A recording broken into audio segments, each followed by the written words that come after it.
Nandito ako sa Kalidia Mall. Ito yung harap ng Kalidia Mall.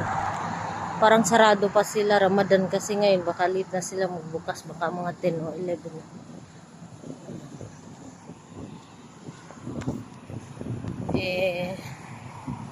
Mayroon silang water fountain sa main entrance. Ayan yung ayan yung water fountain nila.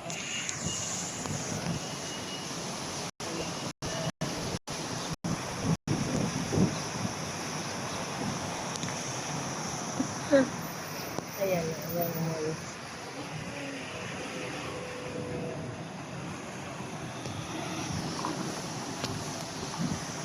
Sarado pa yata. Hindi pa. Ito pa sila bukas. Ayan, water fountain.